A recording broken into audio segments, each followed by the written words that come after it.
Maybe we should bring him out. Should we do a 1, 2, 3 Excelsior? What do you think? He'll hear it in the back and it'll come out. 1, 2, 3. Excelsior! Please welcome Stan Lee.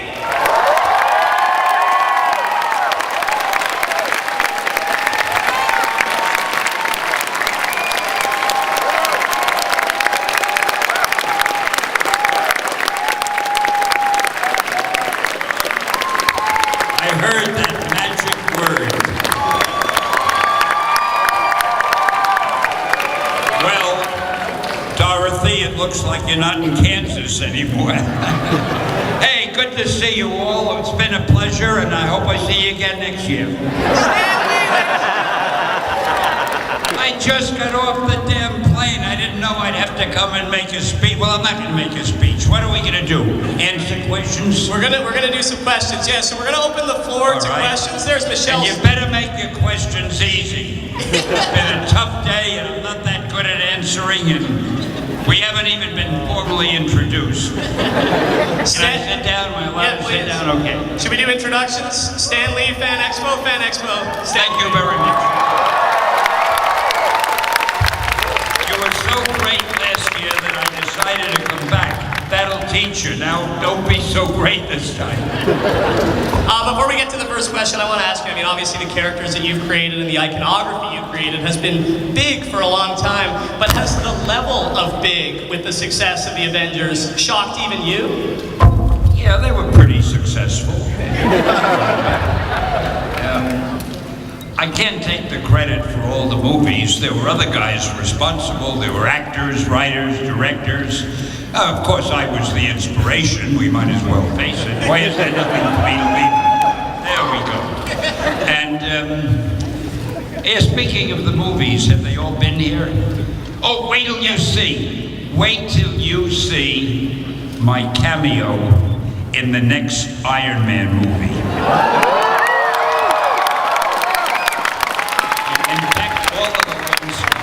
Are going to be very funny, so don't, whatever you, oh, did I tell you why the Avengers made so much money? Speaking of cameos, here's a little secret, but don't let our competitors know this, they may try to do the same thing.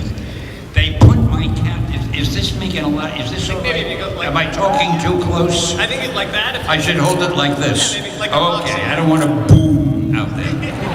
They made my cameo very brief, and they put it at the end of the movie where some people were apt to not see it. So if somebody misses my cameo, what does he do, or she? They go and buy another ticket and sit through the movie again because they don't want to miss it. So I figured that half of the sales of the Avenger were due to me. It's very obvious. I shouldn't have to tell you. I'm sure you're all aware of that. All right, so I'm sure you all have a lot of questions. Michelle, if you put your hand up, there's Michelle with the microphone, and she's got the first question right there. Hello. I was just wondering, science plays a huge role in many of the storylines for mutation to the technological innovations of Tony Stark. I was wondering if you could comment how you feel that those storylines have influenced the readers into taking an interest in science. I heard something about influence. I couldn't make out the rest of it.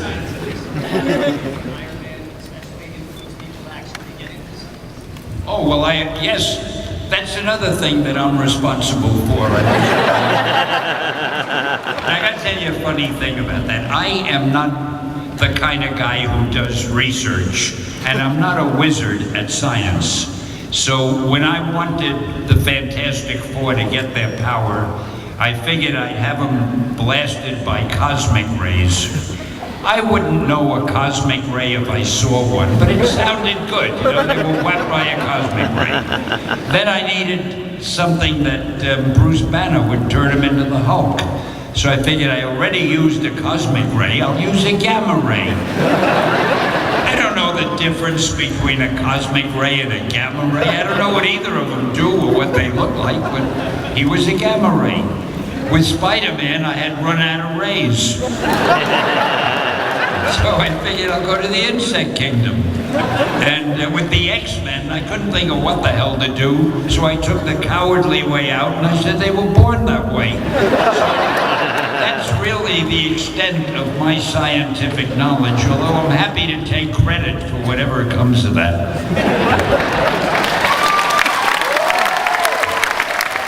Thank you, culture lovers. I have to tell you, when I interviewed you in Calgary, I asked you if you thought Mark Ruffalo did a great job. I asked you if you thought Mark Ruffalo did a good job as the Hulk in Calgary, and we played him the clip when we had him in studio, and he literally jumped up and down. Did anybody see that? So you made Bruce Banner very happy. What did you think of Mark? I tend to do that. I make people happy. I haven't been doing so good with you, but hell, you didn't pay that much. Let's go back out to the floor for another question. Hello. What gave you the inspiration of making Spider-Man? Oh boy, greed. I don't know. I don't know how much of an inspiration it was. I was sitting around looking for a new superhero, and I couldn't. You know, the whole thing you need when you come up with a new superhero is you got to figure out what power will you give him. So we already had a guy who could burst into flame and fly. We had somebody who was the strongest guy, on and on. I thought, what's left? And you know, I've told this story to people so often that for all I know, it might even be true. But I was looking around and I saw a fly on the wall. And I thought, wow, wouldn't it be a great idea to get a guy who can walk on walls? So that was it. But then I needed a name. So I figured I'll call him Insect Man, but that didn't sound dramatic. Mosquito Man, that didn't have it. And I went down the list and suddenly I said, Spider-Man. Oh man, you can't beat that. And so a legend was born. Hey, happy 50th anniversary to that man. All right, happy 50th, Patty. Michelle's back, there we go. Hello, fellow with the hat. Hello, my name is John. I have two quick questions. How fun is it playing those small characters in all your Marvel movies?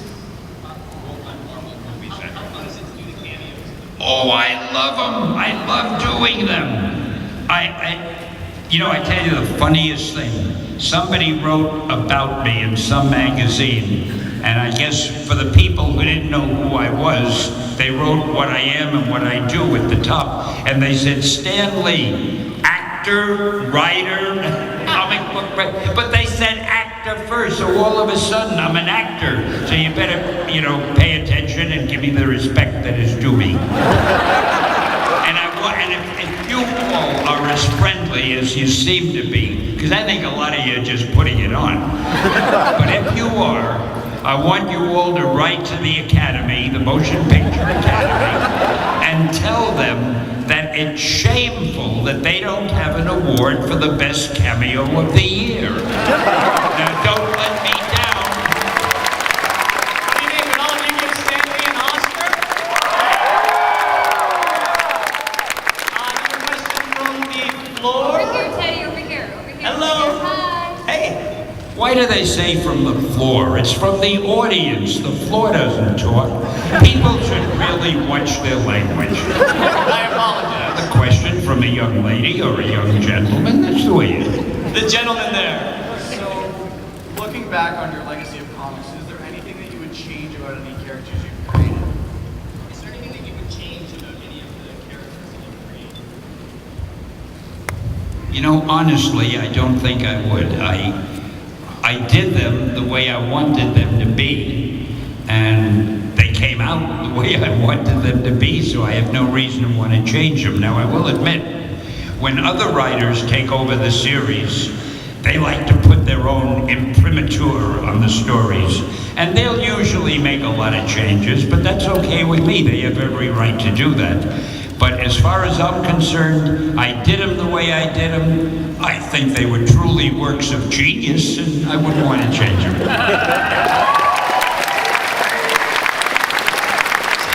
You got to forgive my modest and humble attitude, but it's just the way I am. Is it possible to pick a favorite?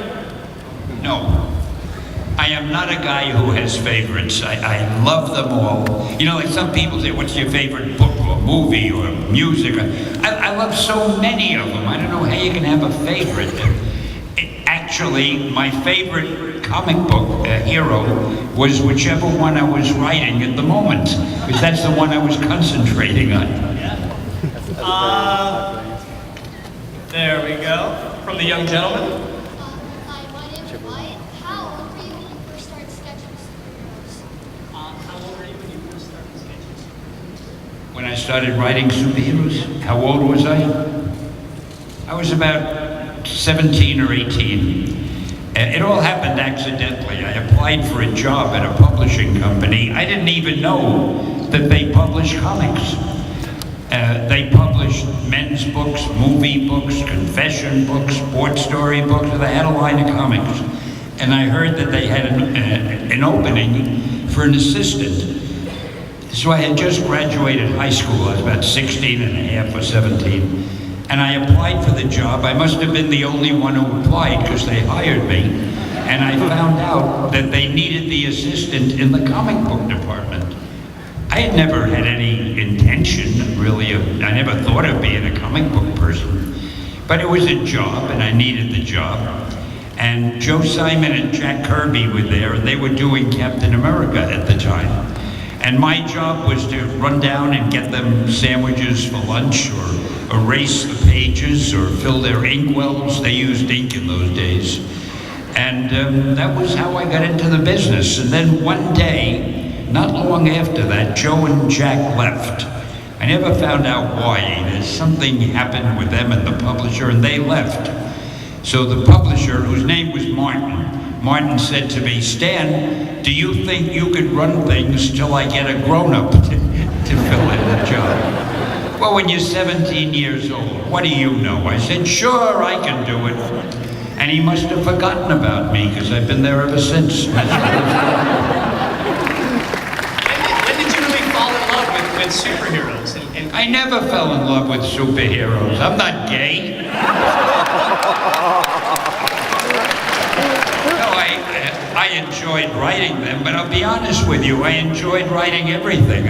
I did Western stories, I did horror stories, crime stories, teenage stories, romance. Oh, I'll tell you a funny thing about the romance books. We did a lot of romance books way before your time. They were called My Confession, Her Confession, Girls' Confessions, Ladies' Confession, stupid names, everything had confession in it. They were supposed to be the confessions of girls about their romantic problems and events. I was writing most of the stories, and I love putting my name on everything I write, but I couldn't say, this is Mary Smith's Confession by Stan Lee. Mary Smith would have to write it. But I wanted my name on, so I got a great idea to show you how brilliant I am. I wrote Mary Smith's Confession as told to Stan Lee. Well, you should see the mail I got from girls. I don't believe it. Why would Mary Smith tell a personal thing like that to Stan Lee? They were all indignant, but I didn't care. The book sold and my name was on it. Hello. Why did you decide to make the Ultimo series? Can you say that again, sir? Why did you decide to make the Ultimo series? It was a challenge. Some of the people in Japan were sort of fans, and they asked if I would come up with a story idea that they could take and write and draw and make a book series out of it. So I came along with Ultimo and I gave it to them, and they did it from then on. I did not do the Ultimo stories. I just gave them the idea for what it should be. And I think they're still publishing them. Somebody must be reading them. I can't understand them. I don't. Hello, sir. Hi there, Tony Stark. Did you say you're Tony Stark? question for Tony Stark. This question is for Tony Stark or from Tony? From Tony Stark. Oh, I better pay attention. I just wanted to know if you had anything to say to people trying to get into the comic business. What would your advice be?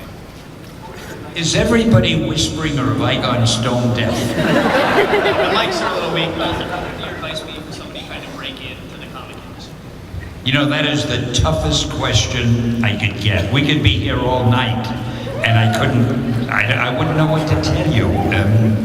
If you want to be a comic book writer, it's incredibly difficult unless you're already a professional writer, because so many people want to write the comics now because they figure if I write a story and they make it into a movie, I'll make a lot of money. So you have people who wouldn't consider writing for comics years ago, people who are novelists, who are screenwriters, who are television writers, and the top comic book writers, they're all writing the stories. So it is so difficult for a newcomer to break in unless that newcomer already has credits as a good writer in some other field. If you're an artist, it's easier, but it's tough. It's tough because you have to be at least as good as the good artists at Marvel. Because if you're not as good as they are, what do they need you for? They've already got the artists. So you have to show them art samples that'll knock their eye out. And oh man, I never saw anything like this. What a great style. But if it's just nice artwork, that's not enough. So it really is not easy to break into the comic book business, but yet there are a lot of great new artists coming along. I see them all the time in the Marvel books. So if you're one of those great new ones, be sure you bring your stuff up there. If you're a writer, I don't want to discourage you. I just want to let you know it's really difficult, and it's easier if you can make a little reputation writing other stuff. If you could have a story printed somewhere in a magazine or sell some sort of a television play or something.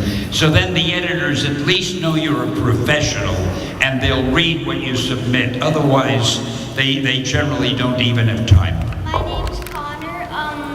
What made you do the decision to give up being president of Marvel?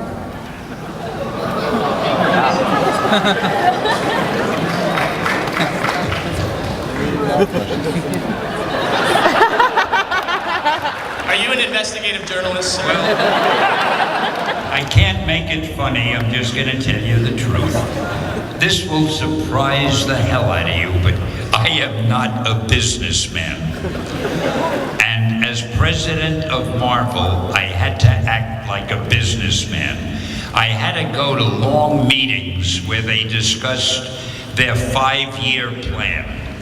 Now, I'm a guy who doesn't know what he's going to have for dinner tonight, but I got to think 5 years ahead for Marvel. And I wouldn't mind if they were planning what characters will we do in 5 years. But they were talking budget and finance and expenses, and I don't know that kind of stuff. So I didn't enjoy being a businessman. So that's why I resigned as president, and it's probably a good thing, because no sooner did I resign than they started making more money than ever. Did you ever wish in those meetings you could turn into? Did you ever wish in those meetings you could turn into the Hulk? No, you see, I shouldn't say this to you. I shouldn't say it in public, but I don't really believe in all these characters the way some people do. And you see, there's a word called fiction. But I shouldn't say that. That may break some hearts in the audience. Make believe you hadn't heard that. They're all real. They're all real. Hello. Hi. I'm just beginning my PhD focusing on comics, and I was just wondering what you think about the increasing academic attention on comics and the field that's burgeoning called like comic studies. Like, could you have predicted that that would happen? And what do you think about people dissecting and analyzing and reconstructing your characters? I heard the word epidemic, and I heard that would happen. What came in the middle?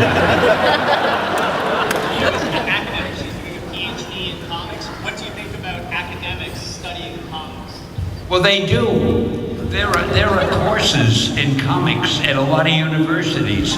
Comics have become part of pop culture, and it's only fitting that they should, because so many people around the world read comics, and comics are such a great way to tell a story that, there are professors who write books about them and have courses in them in so many colleges, really. He's doing a doctorate, a PhD in comics. You can get a PhD in comics. Oh, wait, do we have one in the audience? Oh, well, that's wonderful. Congratulations. Wow. A PhD in comics. I think that's sensational. Well, let me tell you something about comics. A lot of parents years ago used to tell their children, we don't want you to read comics because it stifles your imagination. You're looking at the pictures when you read the words, and you should be imagining what it looks like. And I used to debate with those people, and I used to say to them, well, let's take Shakespeare. He wasn't a bad writer, was he? Now, he wrote plays for the stage. So when you went to see a Shakespeare play, you heard the words, but you saw the actors doing whatever they were doing. That's like a comic book. You read the words and you see the pictures of the characters. The only thing is, you don't hear the words. You have to read them. So comics are really more literary even than a stage show. You have to work harder to get. I'm a big name dropper, I have to tell you this. So I was talking to Steven Spielberg one day. This was quite a few years ago, and I never forgot. He said to me, Stan, you and I do pretty much the same thing, except my pictures move. And I thought that was kind of a nice thing to say. It had nothing to do with what we're talking about, so let's go to the next story. Gentleman in the back. Yeah, is there any characters that you were disappointed in how they turned out in movies? Are there any characters that you were disappointed in the way they turned out in the films? I would have liked the Hulk in the first two movies to be a little smaller. I thought they made him too big. I would have liked, what was the other one? Now I forgot. There was another one. No, wait, I'll think. Well, talk to each other for a minute. No, I'm going to tell you, Daredevil. Yeah. They just wrote the whole thing wrong. They made him...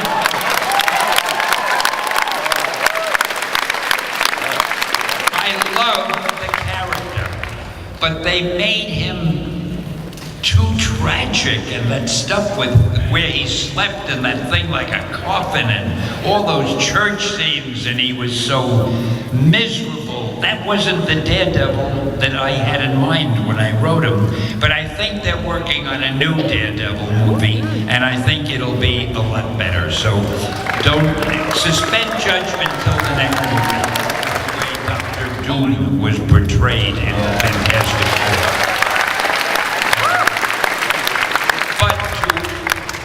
Overcome that difficulty, I thought that my cameos in the Fantastic were wonderful. Purveyors of wonder. And we at POW are working on a number of new superhero movies. One of them features, the first one we're doing features a Chinese superhero. It's not a Chinese movie.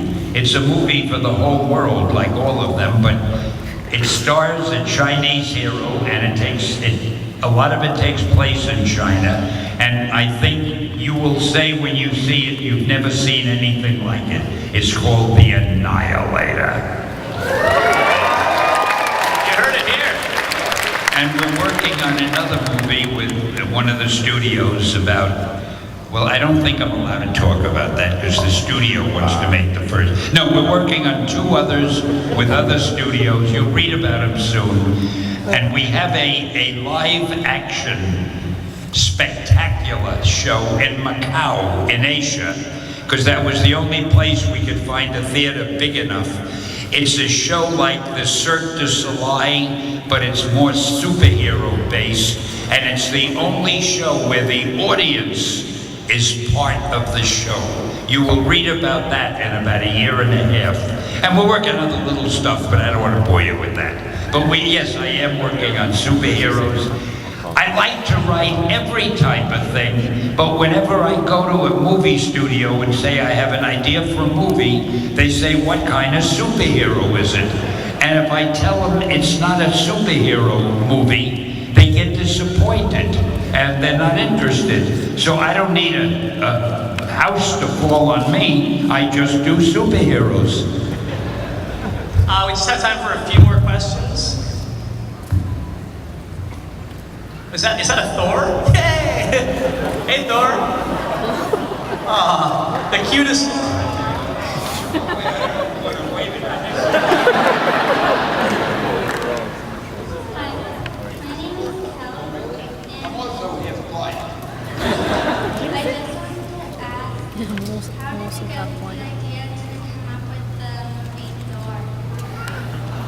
With Thor? That's cute. You know, who knows really where any ideas come from? I was looking for a new character. We had already done the Fantastic Four and Spider-Man and the X-Men and on and on. And I figured I want to get something that's even bigger and better and stronger. Well, who could be stronger than the Hulk? Who could be? And I thought, why not a god? So the Roman gods and the Greek gods had been done a lot. And you know me, I like to blaze new trails. So I figured I'll try the Norse gods. And I like the idea of Thor having that hammer. That hammer was so great. So I figured I'll do that. I didn't know that when I started the book and called him Thor, that people were gonna make fun of the name and say, oh, I fell down and hurt myself, I'm so Thor. Everybody would say little jokes about it. But now I have something very serious to tell you, so I want your undivided attention. I want to talk about the difference scientifically, because somebody earlier mentioned science, between DC and Marvel. I want to show you why Marvel is so much more technically and scientifically advanced. You've all seen Superman. Now Superman can fly. How does he fly? He has no visible means of propulsion. He just goes like this. And he flies. Marvel is a lot more scientific. When I wanted Thor to fly, I had him wrap a leather thong between the hammer and his wrist.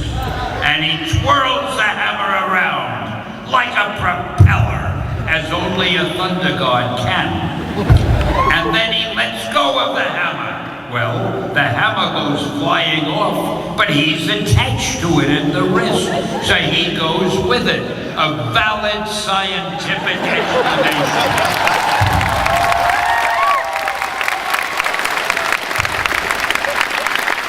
You may make notes if you wish.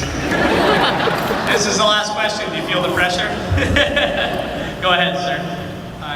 I was just wondering, why did you decide on the pen name Stan Lee? Why did you decide on the pen name Stan Lee? Oh. You know, that's very funny. I used to have a real name. My name was Stanley Martin Lieber. And I used to practice signing it. It looked so good. I had a great signature. It looked like it belonged on the bottom of the Declaration of Independence. And I was proud of it.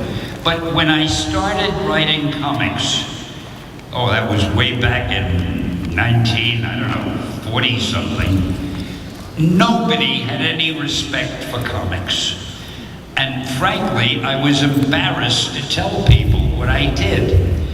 I'd go to a party, and somebody would come over to me and say, hey, what do you do for a living? And I knew what to expect. So I'd say, well, I'm a writer, and I'd start to walk away. But they'd follow me. Really, what do you write? I'd say, well, stuff for children, and I'd walk a little further. Really, what kind of stuff? Sooner or later, I had to say comic books, and they would turn around and walk away from me as though I had the plague.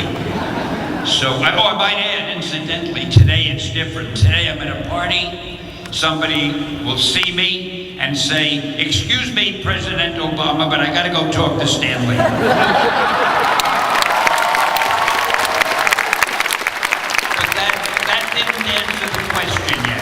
So I was so embarrassed doing comics that I didn't want to use my real name because I thought someday I would write the great American novelist, Stanley Lieber. So I cut my first name in half and I made it Stan Lee. But as I stayed in the business and the books became well known and they started selling and the name Stan Lee became well known, finally, I really had to change it legally to Stan Lee, because that's the name everybody knew me as. And it's really a dumb name. I wish I could change it back, but it's too late now. Do you all like the name? But I won't change it. I'm kind of you. I gotta wrap up. Is there anything else I want to say? No, I didn't even want to say what I did say. Your birthday's coming up in December. Anything in particular you want? Oh, I hate birthdays. I tell you why I hate birthdays, or any holidays. I am a compulsive answerer. Somebody sends me an email or a letter, I feel I've got to answer. On my birthday, I get so many birthday cards. You can't, and a guy writes a whole message on it. You can't just throw it away, but I haven't got the time to answer it. So, anybody here that is impressed with my birthday, just think a nice thought, but please don't write to me, because I don't have time to answer. Okay? How about we give Stan an early happy birthday on 1, 2, 3. Ready? 1, 2, 3. Happy birthday! Thank you. Hey, I gotta tell you, you're the greatest audience I ever spoke to. Thanks for putting up with me. Stan!